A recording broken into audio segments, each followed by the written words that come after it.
Alright, today we're going to be talking about my rank 4 Silver Centurion, and that really excites me to say because last week I posted a video about Silver Centurion, like revealing him, and it got a lot of good feedback, and I'm really happy about that. I feel like y'all are really down with the rank up, which excites me because I really like this character. I feel like there's a lot to explore with this character, and I think he is criminally underrated. So, this is just an initial showcase. What that means is that I'm just going to go over like what he does today, you know? I'm just going to go over his utility, like where I would use him, things like that.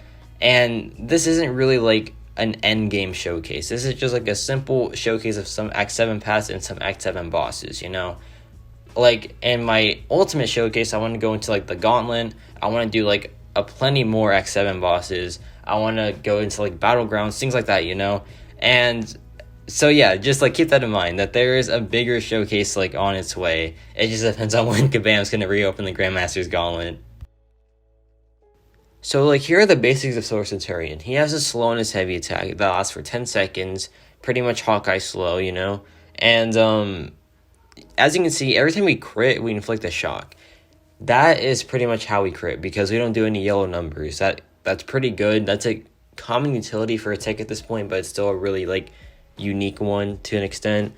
And on our last light attack, we inflict an Incinerate debuff, and they fuse together to make a Plasma. The Plasma is like the base of his damage pretty much, because as you can see here, we drop the SP2, we gain 4 more. And now we do double mediums, and the last medium inflicts a burst of energy damage. That's because we're locked on. Lock on, you have to stay close to the opponent for, I believe it's 12 seconds. If you're like away from them though, he like loses time on the lock on. So you have to stay really close to the opponent. That's usually people's like biggest complaint towards Silver Centurion, is that you have to be really, really aggressive, like for the whole match pretty much. For me, I feel like it's not the biggest deal in the world, because like you want to play aggressive anyway. It's like, I don't know anyone that just like wants to just stay in a fight for a very long time. No, I want to go in, get the fight done, and then just leave. And that's what Silver Centurion does. He goes in, does a ton of damage for a tech character, and then he just leaves. Like right here, this is Aspect of War. We're controlling the Unstoppable with our slow debuff, and now we're just gonna go in on the damage. Like that's a 14k medium. That was when he was not stunned as well, so it didn't get modified by stun vulnerability. So the damage is really, really good. I really think it's very strong damage for like a... Okay, of course this is a rank 4 6-star, so it should be good damage, but I think like for a tech character that like doesn't crit, it is really strong damage. And the best part is it gets even higher. It gets so much higher, but that is for tomorrow's video, I believe. So yeah, this is just the utility showcase. I'm not going to showcase what I've been really wanting to showcase with this character. I have to wait a little bit on that, but you'll see soon, like just how strong this guy can actually be. But this fight, really straightforward still. It's just another slow matchup from the counter. Like, I was afraid that the slow wouldn't work just because you want to be really aggressive, and I feel like that could like stop the aggressiveness, just like having a heavy attack every so often, but it really doesn't stop it, to be fair. Alright, so this is the Aggression, Regeneration, and Grudge node. I put this here because there is a really strong interaction that I need to show y'all, because I feel like it is genuinely one of Silver Centurion's best abilities. So we're just building up to the SP2. Ideally, you want 4 plasmas when you drop it, because it adds 4 extra plasma, so that means you'll have 8. That's like the maximum amount pretty much for you, like in the starting rotation. Of course, you can stack them infinitely, which I'll show in another video, but like for short matchups, 8 is a really good amount. So right here, the heal block expires, he goes debuff immune, and we still keep the plasmas, and we still keep the shock. That is due to Silver Centurion's signature ability. So the shocks and the plasmas of Silver Centurion become passive, and the Incinerate doesn't, unfortunately, but it's still the most important debuffs become passives, right? And that's huge, because he bypasses debuff immunity. There are some characters that only don't take damage from like the shock debuffs, but the passives they still take damage from, like Corvus Glaive, for example. That is like such a strong utility piece in my opinion. I feel like it's such an underrated one too. Like, look at this Mr. Sinister. On his SP1, he transfers all damage over time debuffs to the opponent, but ours aren't debuffs, so he's not transferring over that. Unduped Soul Centurion, he would just get destroyed by Mr. Sinister because he has shock and plasma debuffs, but the duped one doesn't. So he counters Mr. Sinister very, very well. And I feel like that's why the SIG is really important. Of course, there is the other side of the spectrum, though, where you could say, but now he can't take this track. Now he can't take, like, Thunderstruck. Or no, you can still take Thunderstruck, but you can't take another node that requires shock and debuffs and not passives. Oh, yeah, it's select the time stream. You can't take that one Soul Centurion Awaken because you need a shock and debuff for that. But I feel like the former outweighs the latter, and it's just much better to have, like, the passives over, like, the regular, like, plasmas and shocks, you know? That's just me, though. That's just my thinking. But now this is another, like, showcase of that. This is the Wombo combo. Okay, I love that. I love that name so much. Whoever came up with that node name is amazing. Like, Wombo combo, that's perfect. And right back at it. So when we knock him down, he goes debuff immune. All of our stuff is still there. That is the big takeaway that I'm trying to say here. Like, I can't stress how good that is. That is so good. Like, some characters on this node just get, like, stopped completely. Like Archangel, he's done. He cannot take this node by any means. So Centurion, though, he can take it, and he is doing it right now. Like, that's why it's here in the video. But yeah, I just love the utility piece. I feel like it's never talked about too. No one ever talks about the fact that he bypasses things like this, like the Spider-Ham and Gauntlet. He bypasses it pretty much because Spider-Ham is debuff immune. Soul Centurion is all passives. It's just things like that, man. It's just things like that just make him so underrated, in my opinion. Like, he's so good. So we drop the SP2. We do that. We get our 7 plasmas. I feel like I didn't explain well enough how the plasmas work. So when you're locked on, they are paused, right? When you're not locked on, they start expiring over time. But when you lock on again, they pause again, and then you can just refresh them with the SP2, or you can refresh lock on with the SP1. Doing that, like, understanding how to refresh and pause the plasma allow you to get a lot, like, get a ton in long fights. And you're going to see that, I believe, tomorrow. I think that's when I'm going to post it. I think I'm going to post it tomorrow. I don't know yet. I don't know. I don't have a really good schedule. I'm sorry, but I can't wait to show you that because it just shows the skill cap of the character, I guess. In, like, short matches like these, there is no skill cap. You just go to your SP2, drop it, double mediums, fight's done, pretty much. And, by the way, this is the biohazard lane. I just had to get it here. I just had to show it here because, like, he is immune to bleed. Like, what else do you want from me? So he has bleed and shock immunity, only while he has the armor up, though. So if he's armor broken, it's not the best time in the world. Thankfully, though, unlike a War Machine, it does indeed come back after, like, a couple of seconds. I want to say it's 10 seconds, but it might be, like, 15 or so. But yeah, this fight, nothing to worry about. He's bleed immune, so he just takes the whole thing just fine. And now we're going to get into this lane. Also a Ronin. How many times have I fought Ronin on this lane, man? What? Like, I fought Ronin like 3 times in this video. That is insane.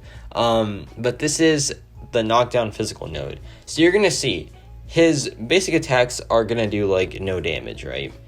Thankfully, our crits and our plasmas are all energy damage. So we just straight up bypass this. I feel like that's important to know that, like, technically he is a mixed damage dealer. His basics are physical and his, like, damage over time is energy. But I feel like it is just much more in the energy section, like his damage. Because then you go to, like, the SP2, you drop the plasmas, now you have 7 plasmas. And then your medium attacks do, like, bonus energy damage. So I feel like he is an energy damage dealer, which can always be a good thing for sure. But it does have its downsides too, like high energy res champs, like, I don't know, Hyperion. I don't know why that was my first thought. There are probably much more energy resistant champs than Hyperion, but I don't know. I just had to say, oh yeah, like Yellow Jacket, dude. Yellow Jacket, man, he's so annoying to fight with the resistances and all that. But yeah, he does his fight super well. just because all of his damage is pretty much energy damage. So this is a Sauron as well. Sauron, I feel like CENTURION is a pretty good counter for because he has something that involves crits. I believe he regens every time you like crit him, or I think he gets extra prowess every time you crit him as well. So like it's one of those two things. It's very annoying. Honestly, Sauron, like as time progresses, he's actually not that bad of a defender.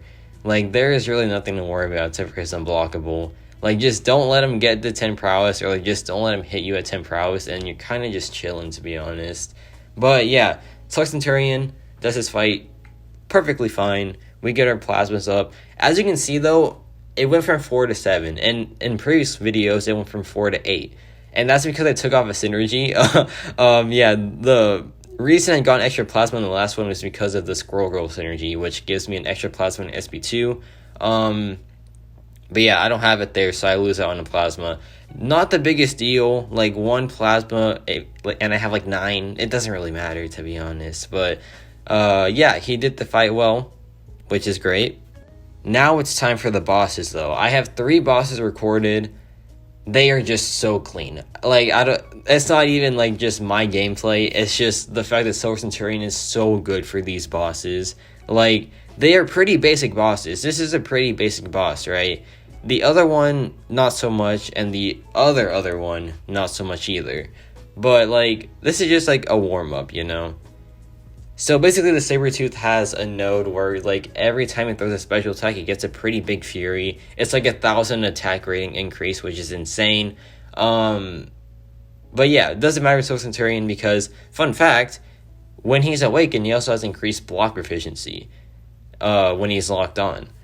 And additionally, I forgot to mention that his plasmas and his shocks, I think it's just his plasmas actually get plus 25% duration.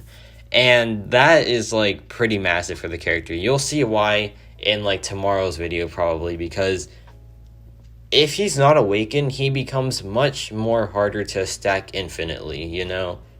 Because it's just a really tight window. I hate to admit it, but his window is really, really tight, like indeed. But when things work, they work really well. Like, look at that boss kill. That was, I believe, like a minute. Yeah, that was a minute. Incredible time.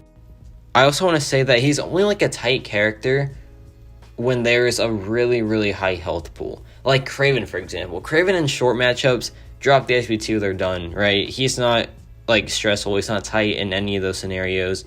But in, like, a Labyrinth, that's when you have to be like, okay, it's time to, like, focus up and, like, try to get this done. Same thing with CENTURION, because in short matchups, it's really easy to just stack the plasma, do your double mediums, and that's it. But in, like, longer matchups, that's when you have to be like, okay, I have to time this really, really well, or else I'll just, like, lose all my damage. But yeah, this node, I like this node a lot. So every 20 seconds, Namor gets a Fury, right? And he'll degen you if he gets the Fury.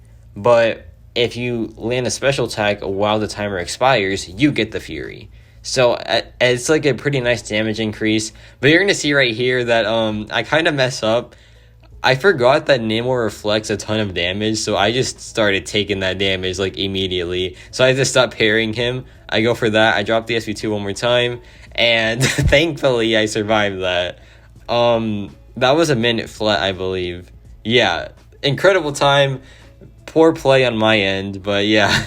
And last but not least, you've probably seen this boss before from literally yesterday's video, but this is the Spider Witch.